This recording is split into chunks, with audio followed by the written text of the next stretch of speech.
Imagine this. You're watching a normal TV broadcast. Everything's fine until it's not. The screen glitches.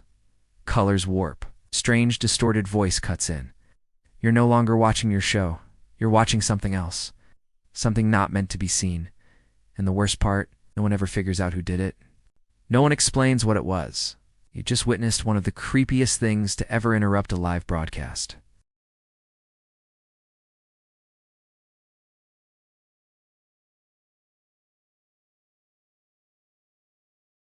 Nothing out of the ordinary until the screen cut to black. Then, a low-resolution, black-and-white image appeared. A man stood completely still, wore a mouse-tile jacket and massive, cartoonishly oversized sunglasses. The backdrop behind him was a torn American flag, dimly lit and wavering. He didn't move. He didn't blink. Then, a voice slow, distorted, almost robotic filled the screen. Chairman Wow is watching. This is not your television anymore. A long pause. Then loud mechanical laughter, echoing like it came from inside a metal chamber. Finally, just as suddenly, the movie resumed. Viewers who saw it live described feeling instantly cold, like the room dropped 10 degrees. Some thought it was part of the show. Others called the station, only to be told that no one there knew what had just happened. The footage wasn't saved. The station's own logs didn't show any signal interruption. The FCC found no violations, no outside interference. The event existed only in memory and, yet those memories were remarkably consistent. Multiple viewers remembered the exact phrase. Others recalled the way the man never blinked. One woman even claimed her young son refused to watch TV again for 2 years afterward. Theories abound. Some say it was a disgruntled former employee with access to the signal. Others say it was an experimental video artist testing public reaction. A few believe something much darker, that it was a broadcast from a shortwave hijacker with a deeper agenda. Some conspiracy theorists even suggest the name Chairman Wow was a code referencing a classified psychological operation. The mystery has never been solved. No one has stepped forward. No copies of the footage exist. But to those who saw it that night, it felt less like a prank and more like an invasion. These are deliberate, chilling intrusions into public media, often by unknown forces. And today, we're diving into the top 10 creepiest broadcast interruptions ever recorded. Every single one of these incidents was real. Witness lived by thousands and not a single one has ever been fully explained. Let's begin with one that still gives Wyoming locals goosebumps. 10. The Wyoming Hijack. A voice that shouldn't exist in November 1986. Just before midnight, viewers in Casper, Wyoming tuned in to a late-night rerun of The Tonight Show. What they got instead was something they'd never forget. Midway through the monologue, the screen flickered. The colors distorted. Then came the static hand after that, the voice. It sounded synthetic, deep, and emotionless. It only said one sentence: "The end is near. Prepare yourselves." And silence.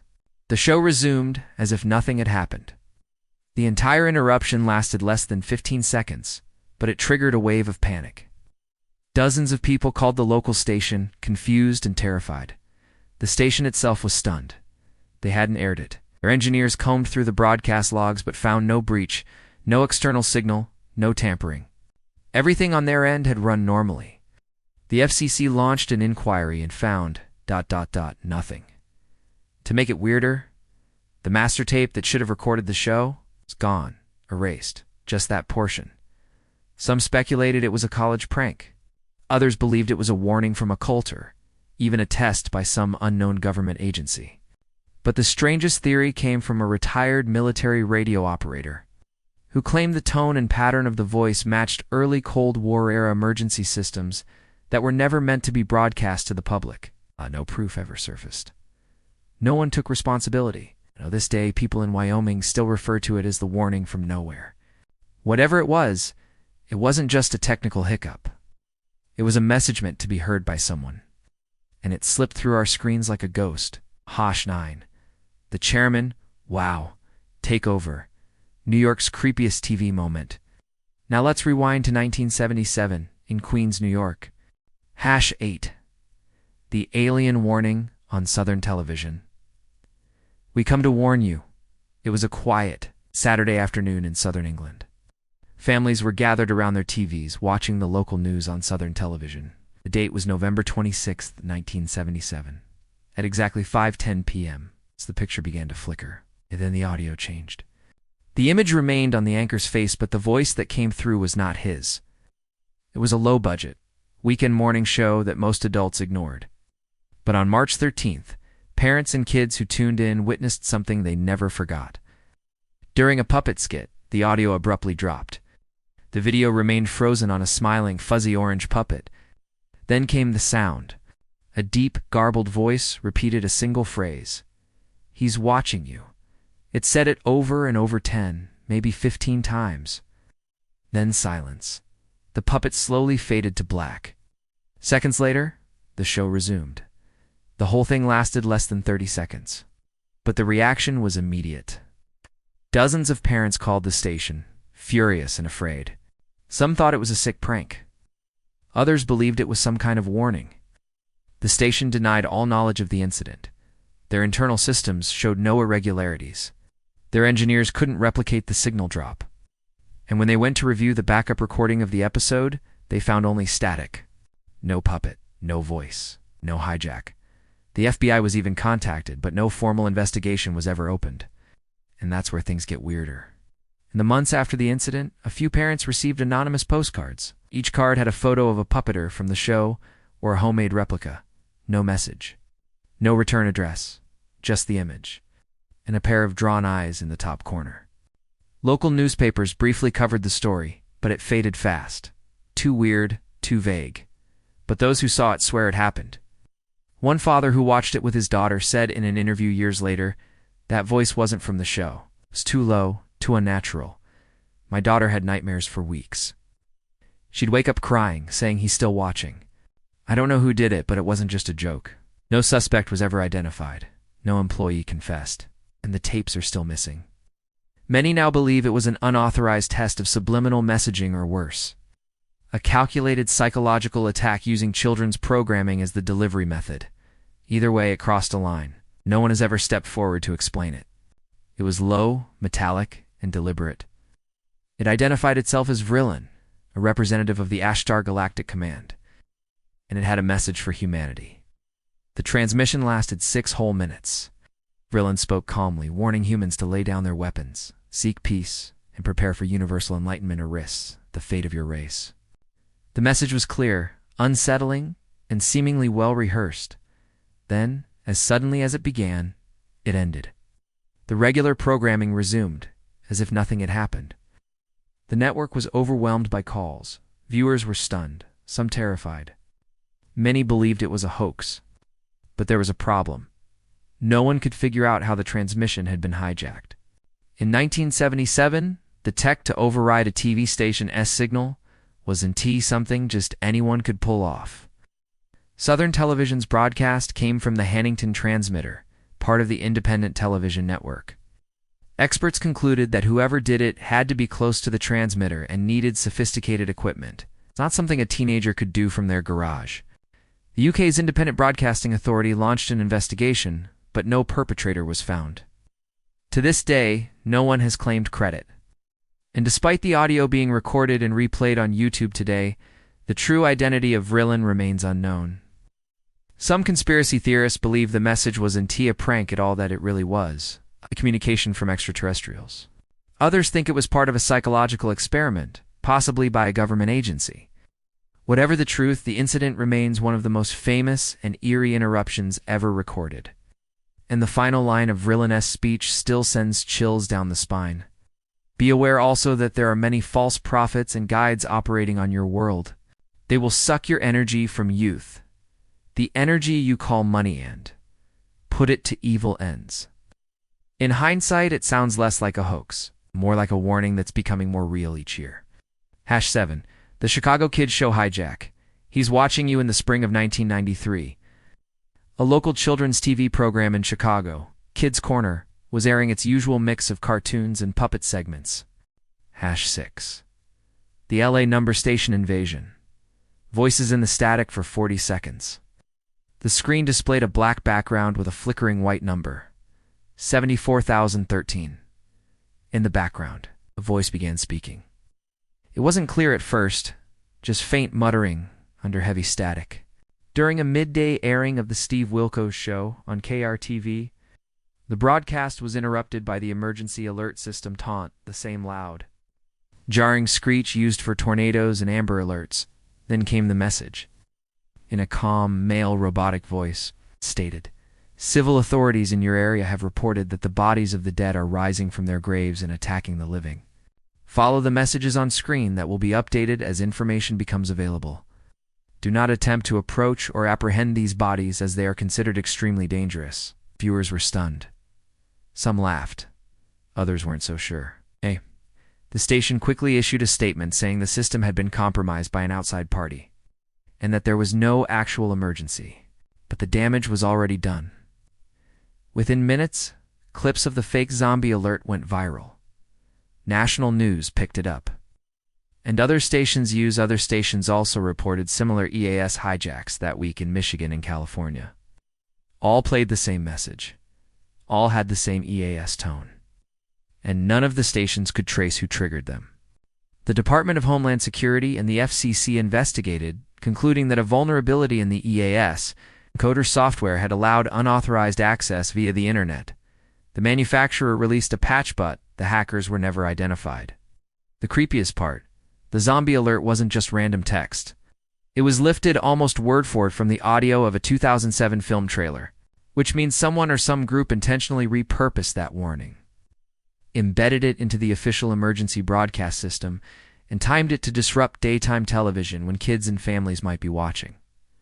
Was it a prank? Maybe. Was it a test of mass response? Possibly. But it also exposed how shockingly fragile our national alert systems can be beyond how easy it is to weaponize fear. For viewers in Montana, it felt real. And in those few seconds, they weren't watching fiction. They were living it. Then it grew louder, repeating sequences of numbers and phrases in a monotone female voice, something like 7, 4, 0, 1, 3. Commence. Rise. Await clearance. The broadcast then abruptly returned to its regular programming. No explanation, no acknowledgement. But those who saw it were left deeply disturbed. The voice had no emotion. The cadence was robotic but distinctly human. Conspiracy forums lit up that week. Some speculated it was a number station, those Cold War-era shortwave transmissions believed to be coded messages for spies. But number stations were typically heard over radio, not hijacked onto television. That's what made this so strange. The FCC found no disruption in Channel 8's transmitter.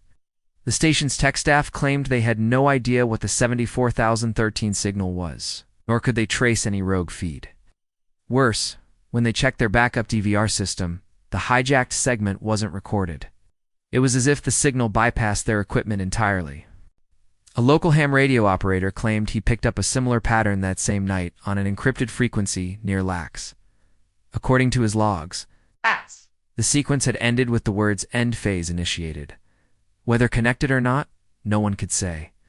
And while many dismissed it as a prank, several experts pointed out how difficult it would, if he'd been in 2002, to overlay a signal without detection, especially one that precisely timed a number station-style transmission into a functioning TV broadcast. Was it a test? A code? A real message meant for someone watching?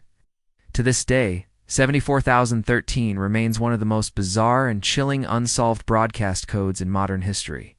In the early hours of July 15, 2002, several residents in Los Angeles were watching Channel 810, independent local station broadcasting late-night infomercials. Suddenly, the picture dissolved into static.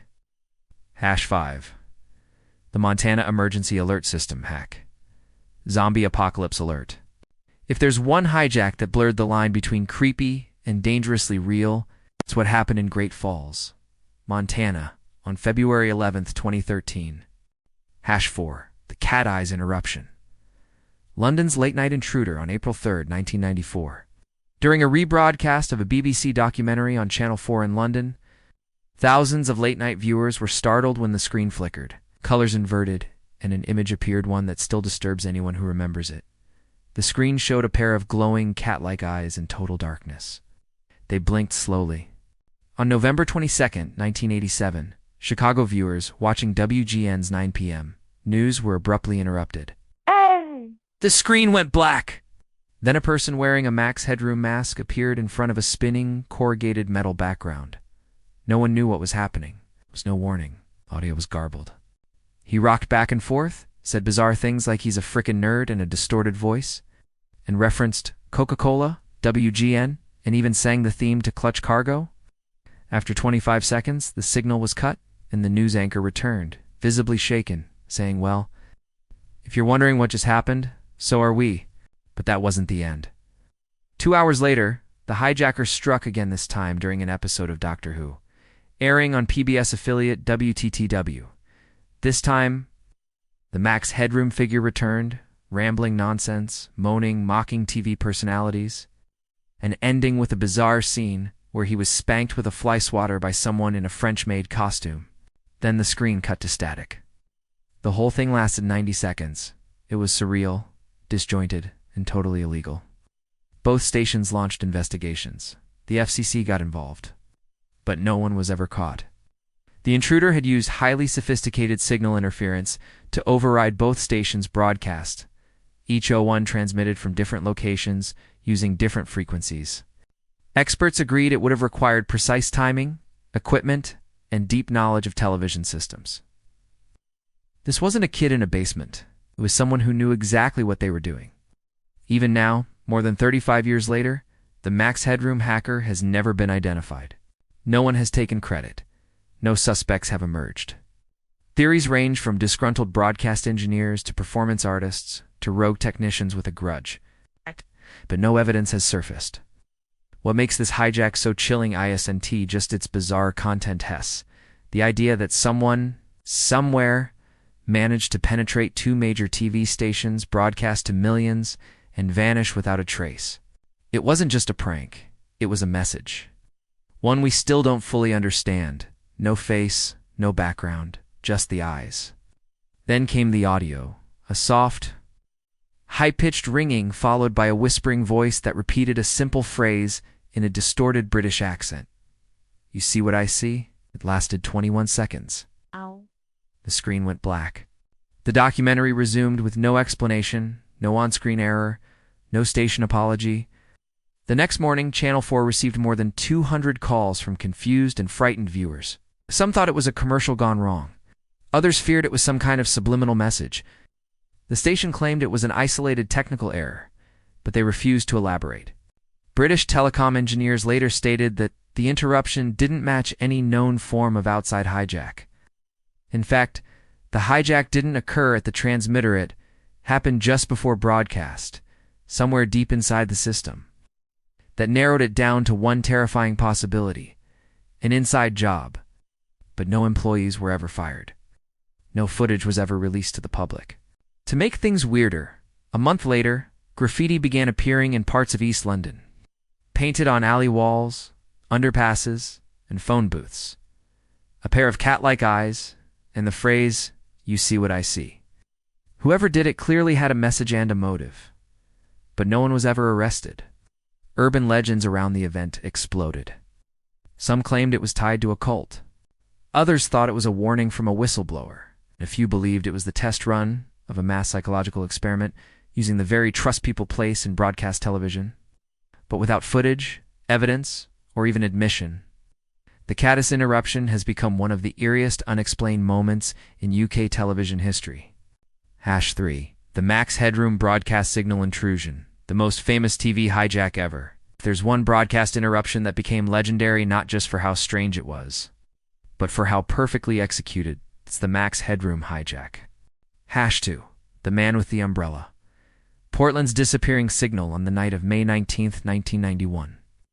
Portland residents tuning into KGW-TV's weather update were met with something off. As meteorologist Jim Little spoke about incoming rain, the screen briefly glitched. It cut to a grainy image of a man standing alone in a forest clearing, holding a black umbrella. It happened in the streaming era, right? When we thought digital made everything safer. Anyone with enough skill, motive, or madness can reach into our living rooms and shake our sense of reality. Which interruption creeped you out the most? Have you ever experienced something weird on TV or live streams yourself? Comment below, we read every single one. And if you found this list disturbing and fascinating like we did, don't forget to like this video and share it with your friends. Someone out there might remember seeing one of these live, and who knows, maybe together we can finally solve one of these mysteries. Subscribe for more top 10s that dig deep into the unexplained, the bizarre, and the absolutely unforgettable. Because the truth is always out there sometimes, hiding in plain sight on your screen. And worse, most of them are never caught. Were these all just pranks, experiments, warnings, or something more terrifying, messages not meant for us, but ones we weren't supposed to intercept? These 10 interruptions remind us how thin the veil truly is between broadcast and chaos, between signal and silence. And next time your screen flickers, you'll wonder what if something's trying to get through. On September 4th, 2016, over 600,000 smart TVs in North America were affected by a strange digital signal interruption. During late-night hours, regardless of the channel or app, viewers in certain zip codes reported the same anomaly. The screen turned solid gray. Then came a dull humming.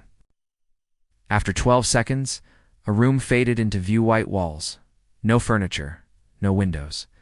Just a single wooden chair placed in the center. Then a person stepped in, barefoot, wearing a burlap sack over their head. They sat in the chair, tilted their heads slowly toward the screen, and held up a sign. Read, "You let them watch. Now we're watching you." Then everything went dark. People across multiple cities, Detroit, Phoenix, Toronto, reported the same feed. Streaming companies blamed a bug. Cable providers said it wasn't them. No group claimed responsibility. Tech security firms investigated and found no consistent entry point. It didn't follow normal signal pathways. Some theorized it wasn't a hijack at all, but a signal embedded in the firmware of certain smart TVs. But who could do that? And why? One chilling coincidence? The cities affected were all part of a 2014 consumer data test by a major telecom giant.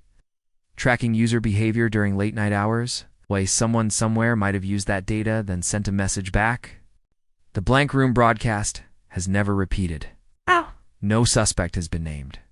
And the person in the burlap mask? Still unidentified? But those 20 seconds shook the illusion that our screens are safe. And to this day, the video can't be found on official archives. Only shaky phone footage remains, passed around the internet like forbidden evidence. Oh. Some say it was performance art. Others believe it was a warning. One thing's certain. It's the most chilling, most advanced, and most untraceable broadcast interruption of all time. He was wearing a white mask with a stitched-on smile. No movement. No sound. Just him standing there for 8 seconds. Then the weather report resumed, uninterrupted. At first, people thought it was a broadcast error, or maybe an ad gone wrong. But the station denied airing anything. KW's engineers reviewed the feed and found that the hijack didn't come through their system. In fact, it wasn't on their logs at all, yet multiple viewers across the city saw it. Some recorded it on VHS. The footage spread quietly through local horror clubs and conspiracy groups. The nickname "the man with the umbrella," things got weirder. 2 weeks later, a woman who had seen the clip claimed she saw the same masked figure standing on a Portland overpass in the rain, holding an umbrella, watching traffic. She called the police. When they arrived, he was gone. Another report came in 3 days later. Same figure, same umbrella. Then nothing. No more sightings. No more broadcasts. Over the years, people tried to trace the origin of the clip. Video experts confirmed it was inserted mid-transmission, likely using microwave signal interference. But to do that in 1991 without being caught required serious equipment and knowledge. The identity of the man remains unknown. Whether it was performance art, a mental health episode, or something more sinister, no one can say. But those 8 seconds burned into the minds of every Portlander who saw it, especially when the whisper was discovered, buried deep under the static. "I see you." #1, the blank room broadcast. The signal no one can trace. Unlike the others on this list, the blank room broadcast didn't happen decades ago. So what do all these incidents tell us? That no matter how advanced our technology becomes, the airwaves and the screens we trust are never truly secure. If you made it this far and you're still with us, we want to hear from you.